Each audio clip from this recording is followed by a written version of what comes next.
میری بیٹیوں گھر میں کام کرنے والیوں پر سختی نہ کیا کرو، تیری جیسی ہے اللہ اکبر پتہ نہیں کون سی مجبوری ہے جس نے دوسروں کے کپڑے دھونے پر مجبور کر دیا۔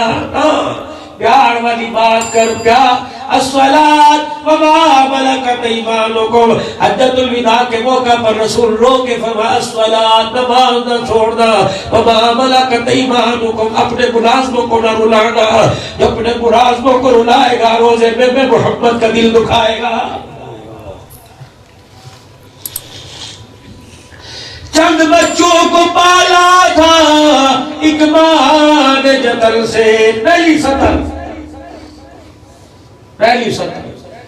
یہ وہی بچہ ہے جس کی فیس کے لیے 6 نمبر کی کپڑے سیتے سیتے اینک لگ گئی، یہ وہی بچہ ہے۔ آج جو مولوی صاحب کے پاس آیا، مولوی صاحب اب بھی بیمار ہے، کیا کروں؟ مولوی صاحب ایسی دعا دے دو، وظیفہ بتا دو، ماں کے لیے آسانی ہو جائے۔ کیا مطلب؟ کہ کل کی برتی آج مر جائے، آسانی۔ کبھی بچے نے ایسا نہیں کہا مولوی صاحب ایسا وظیفہ بتاؤ کہ میری عمر میری ماں کو لگ جائے۔ مولوی صاحب مجھے ایسا کام بتاؤ، دلی کے اندر کہتا گیا، دہلی میں صلاۃ الاستسقاء، بارش کے لیے حضور نے نفل پڑھے کھلے میدان میں آ کر، صلاۃ الاستسقاء، لوگ آئے، ولی آئے، غوث قطب ہندوستان کے ولی شیخ آئے، نماز پڑھی، دعا کی، بارش نہ آئی۔ ایک نوجوان ایک اونٹنی پر ایک عورت کو سوار کر کے لے جا رہا تھا، اس نے لوگوں کا ہجوم دیکھا، سارے شہر والے باہر آ گئے۔ کیا ہے؟ کہنے لگا بزرگوں کیا بات ہے؟ بارش کے لیے دعا مانگی، بارش نہیں ہو رہی۔ وہ نوجوان کہنے لگا اجازت ہو تو میں بھی دعا کر لوں۔ انہوں نے کہا بیا بڑے بڑے شیخ الحدیث دعائیں کر رہے، ہوئی نہیں، تو کیا کرے گا؟ کہا اجازت ہو تو، کہا اچھا کر لے۔ واپس سواری کے پاس گیا، جو بوڑھی عورت نے جتی گردالودہ پہن رکھی تھی، نیچے بھی مٹی اوپر بھی مٹی، اس جوتی کو دونوں ہاتھوں سے پکڑ کر اس نے سر رکھ کے رونے لگ گیا۔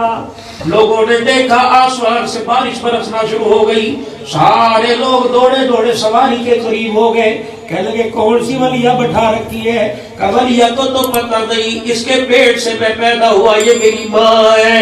کہ تم نے کیا دعا کی؟ کہا جب تم نے دعا کر کر کے تھک گئے، میں نے دعا کی، میں نے اپنی ماں کی جوتی کو اپنے ہاتھوں سے پکڑا اور اس کے سر پر جوتی پہ سر رکھ کے رونے لگ گیا۔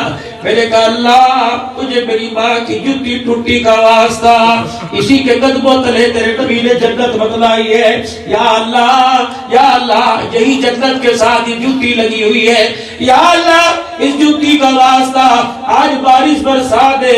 اللہ اگر آج بھی بارش کا برسا ہی لوگوں کا ماں کی دعاؤں پہ یقین اٹھ جائے گا، یا اللہ تجھے میری ماں کی جوتی کا واسطہ۔ کہنے لگے مولانا میرے رو کے آنسو ماں کے جوتے پہ گرایا، رب نے کرم فرما کر آسمان سے بھی برسا دیا۔ سبحان اللہ، رد نہیں ہوتی ماں کی دعا۔ حدیث پاک میں آیا، ارشاد فرمایا مدنی کریم صلی اللہ تعالی علیہ وسلم نے، آپ نے فرمایا لوگوں ماں کے قدموں تلے جنت رکھ دی اور باپ کے ہاتھوں میں دعا کی قبولیت رکھ دی۔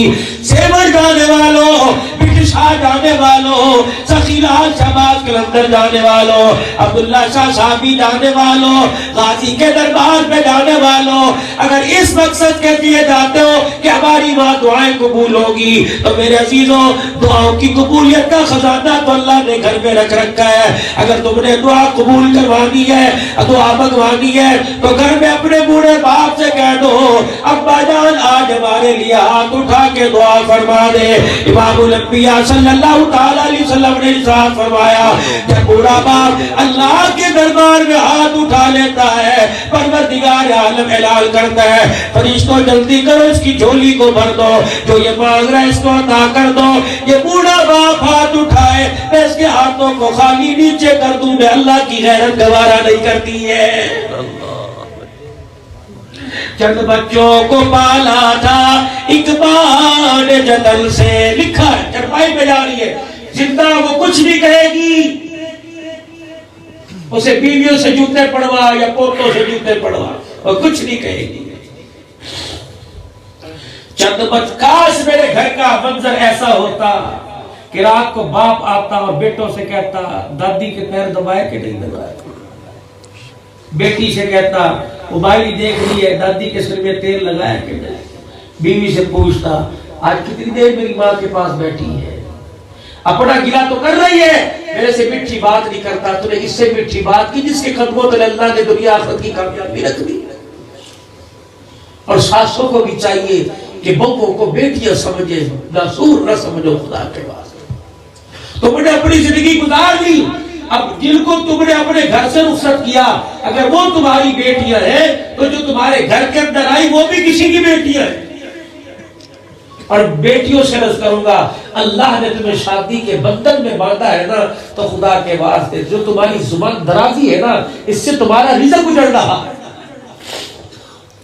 رحمت دو عالم صلی اللہ تعالی علیہ وسلم دروازے سے باہر تشریف لائے، دو شخصوں کو لڑتا دیکھا، حضور اندر چلے گئے، صحابہ پریشان ہو گئے، وہ نوجوان پریشان ہو گئے، ہمارے جھگڑے کی وجہ سے حضور اندر تشریف لے گئے۔ تھوڑی دیر کے بعد سرکار مدینہ روح قلب و سینہ صلی اللہ تعالی علیہ وسلم تشریف لائے۔ اللہ اکبر، کملی والے کیا ہو گیا؟ فرمایا میں تمہیں بتانے آیا تھا لیلۃ القدر کون سی رات کو ہوتی ہے، 21 23 25 27 29 کون سی رات کو؟ کملی والے بتاتے کیوں نہیں؟ فرمایا دو شخصوں کو لڑتا دیکھا، ان کی نحوست کی وجہ سے اللہ نے وقت کا تعین میرے سے اٹھا لیا ہے۔ نبی پر سے علم اٹھ گیا دو آدمیوں کے لڑنے کی وجہ سے۔ جب بہن بھائی لڑتے ہو، میاں بیوی لڑتے ہو، ساس سسر لڑتے ہو اور علاقے محلے والے لڑتے ہو تو حال کیا ہوگا؟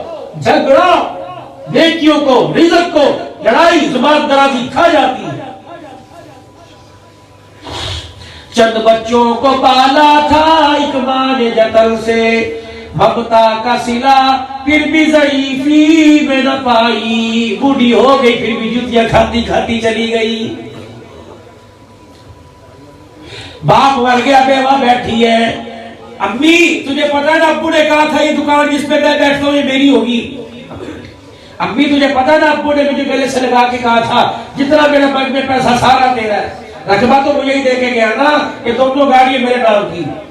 ماں کہنے لگی شرم نہیں آتی، کوئی کہتا مکان مجھے دے گیا، دکان مجھے دے گیا، کوئی کہتا بینک بیلنس مجھے دے گیا، رقبہ مجھے دے گیا، 4 بیٹوں میں کسی کے منہ سے یہ نہیں نکلا مرتا ہوا مجھے ماں دے کے چلا گیا ہے۔ ممتا کا صلہ پھر بھی ضعیفی میں نہ پائی، ہر چیز تقسیم ہوئی باپ کے مرتے، ایک ماں تھی جو حصے میں کسی کے نہ آئی۔ وہ چلی اور کہتی جا رہی ہے تو بعد میں قرآن خوانیاں کروائے گا اور سیلے سیلے جوڑے میرے نام کے دے گا، جائے نماز دے گا، جتیاں پان ڈال دے گا، ہمیں کیا جو تربت پہ میلے رہیں گے، تہے خاک ہم تو اکیلے رہیں گے۔